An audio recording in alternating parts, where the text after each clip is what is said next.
Hey! Aujourd'hui, t'as besoin de...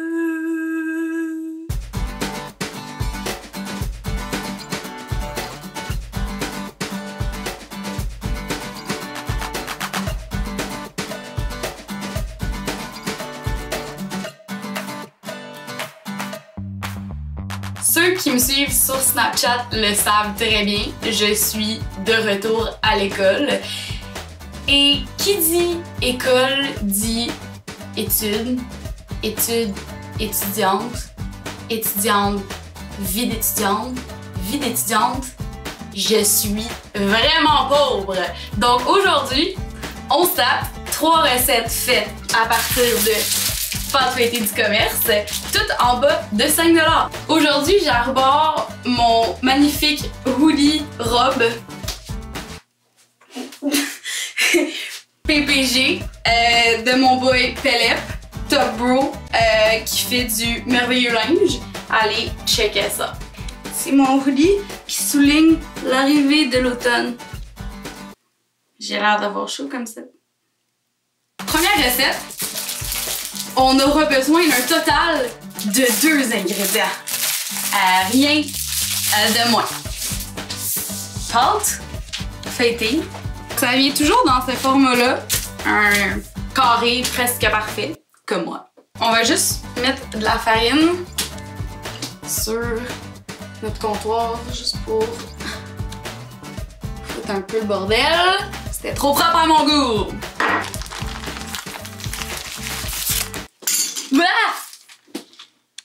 On va essayer de rien casser aujourd'hui. J'ai pas d'argent pour m'acheter des nouveaux luminaires. On va juste le passer un petit peu dans la farine pour pas que ça colle pas en tout. Et là, on va venir se râper du fromage.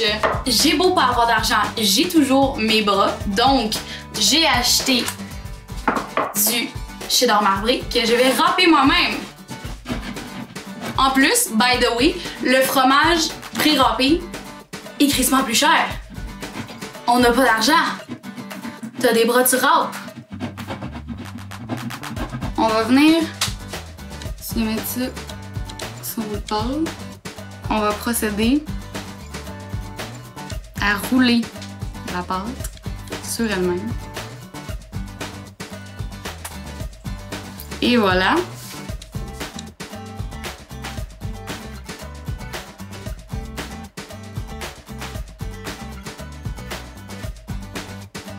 On a notre plaque avec notre papier parchemin. Tout ce qui nous reste à faire, c'est de se couper des petits ronds. On coupe le premier truc parce qu'il est jamais mou. Après ça, là, ça n'a pas une super belle forme, fait qu'on peut juste venir les arrondir nous-mêmes. Mais quand ils vont cuire, ils vont être assez ronds. Donc on les met sur la plaque.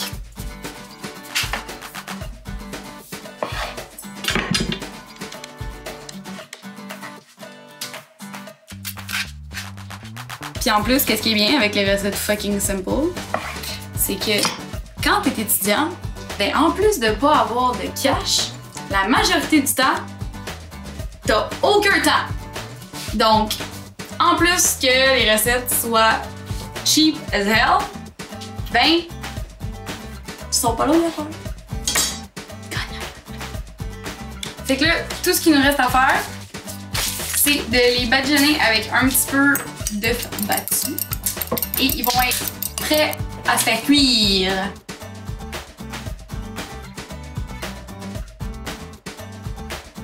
Voilà!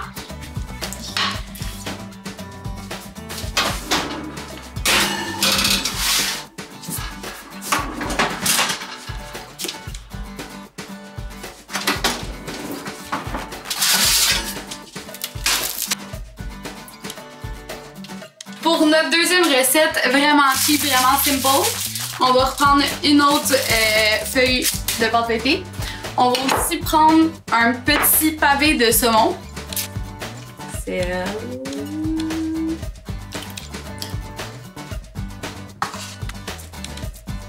des deux côtés. Quand on achète un pavé de saumon, il y a toujours un des côtés qui est plus mince que l'autre. Puis vu qu'on veut que ça cuise uniformément, je l'ai juste rabattu comme ça. Puis on va le mettre comme ça dans notre pâté. On va se mettre une petite échalote. Ailette. Pas comme moi.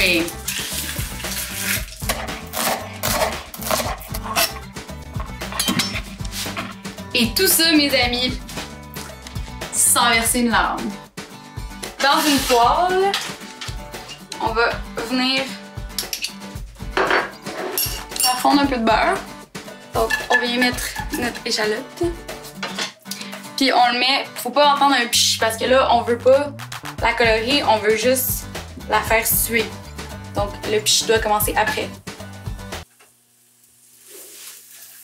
Écoutez l'échalote chanter, écoutez l'échalote chanter, écoutez l'échalote chanter.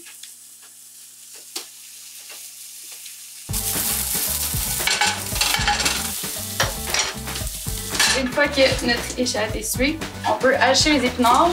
On peut en mettre pas mal parce que vous allez voir, ça n'en fait pas beaucoup. C'est juste une illusion. Écoutez l'épinard chanter. Ok, j'arrête de chanter, je suis désolée. Je préfère ça, de partir une chaîne de chant. Hein? Dis-moi dans les commentaires à quel point t'aimerais ça que j'aille une chaîne où je te chante des chansons de légumes. Avec sel. Fait que ça, c'est prêt. On va servir ça sur le côté. Alors, pour ce fameux saumon Wellington, on va servir nos pâtes pays. Même principe, farine avec notre pâte. Pour monter notre saumon, on prend notre sauce béchamel qui a refroidi, donc elle est vraiment plus thick. Ah! Est-ce qu'on a un beau bruit?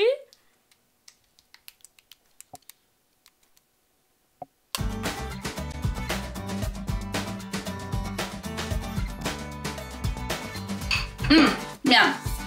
Clique sur ma face de fille pauvre pour aller voir comment faire de la sauce béchamel. En plus, dans celle-là, j'ai fait la même recette qu'il y a dans la vidéo que tu vas voir quand tu vas cliquer sur ma face. Mais en plus, j'ai mis du fromage. Parce que on met jamais assez de fromage. On va mettre une couche. On met notre saumon. Une autre couche. Ensuite, on vient se mettre notre mélange épinard-échalote. Et ensuite, on vient le refermer.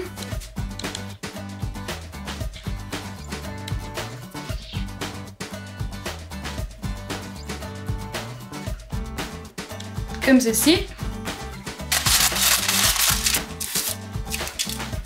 On va juste mettre jaune d'œuf. Le jaune d'œuf là, c'est pas compliqué, c'est juste pour que ça ait une plus belle couleur parce que sinon la pâte, elle va juste être plus pâle. Mais tu sais, t'as pas d'œuf parce que t'es pauvre, c'est correct, ça va être bon quand même. Très bien, mon couteau coupé. Et tu remets ça au four. Encore une fois, à 375 degrés.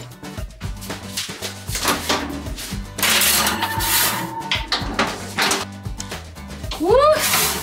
Ça, c'est sexy. Aïe, aïe, aïe.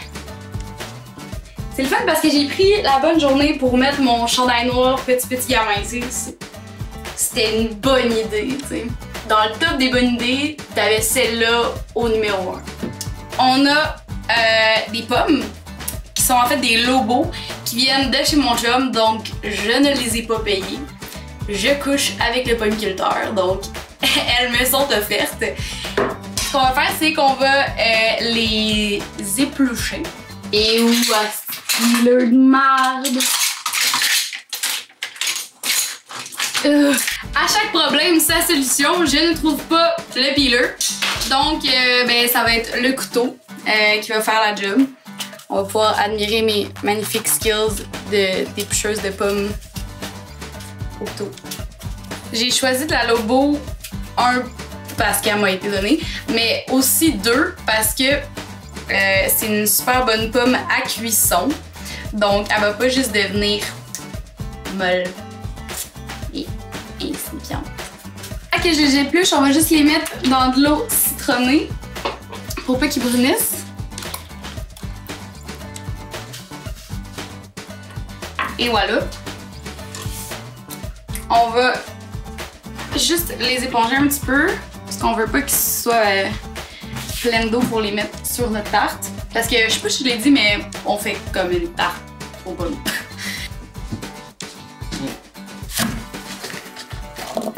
Donc moi j'ai cette affaire-là qui va super bien. Mais tu sais, si t'as pas ça, coupe la main, bien sûr. Ça nous fait toutes des petites tranches qu'on va couper en tranches super fines. Fait que là on va essayer quelque chose que j'ai jamais fait avant. Pourquoi je prends des risques? Écoute, je sais pas. Faut croire que j'aime ça vivre dangereusement. Mais ça peut sauver du temps. Puis ben c'est une recette d'étudiant en BS. Fait que on va l'essayer. Je vais essayer de juste prendre la pâte. De juste la laisser dans ce papier-là parce que je suis pas sûre, puis je me suis toujours demandé si ça fonctionnait, mais je pense que ce papier-là, ça serait logique s'il était fait pour aller dans le four, tu sais. Fait que, on va juste le mettre de même. On va faire des trous dans la pâte au milieu, pas sur les bords. Puis, on va venir prendre nos pommes, puis on va les empiler.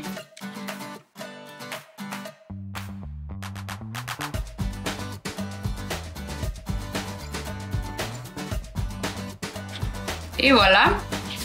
Tout ce qu'il nous reste à faire, c'est de mettre un petit peu de dorure sur les edges. Ce qu'on va faire, c'est qu'on va mettre de la cassonade.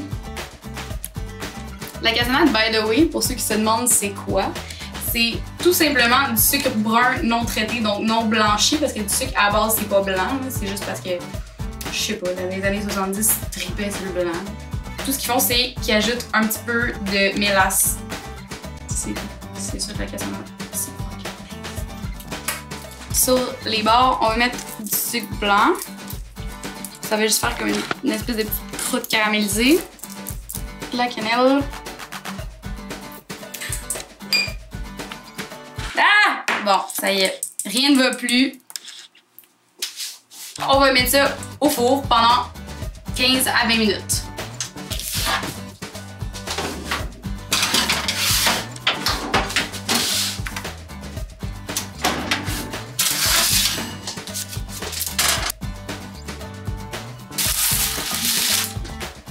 Donc, nos 3, je dois le dire, fameuses recettes, toutes à base de pâte feuilletée à moins de 5 $, sont assez incroyables, on va se le dire. Saumon Wellington, tarte aux pommes version BS et petite bouchée de pâte feuilletée au fromage à l'eau. On n'a pas besoin d'argent dans le fond, là. Pas que le travail, là. On va juste comme quêter sur le bord de la rue, s'attendre de se ramasser 5 $, s'acheter 3 paquets de pâte feuilletée puis se faire un meal. Ok, j'arrête de me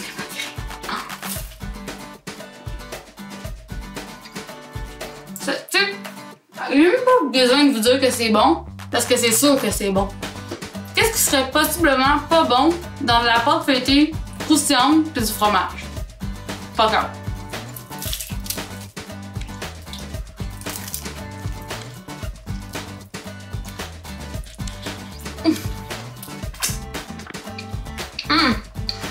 Si tu veux plus de recettes à 5 $, écris-moi dans les commentaires. Ciao!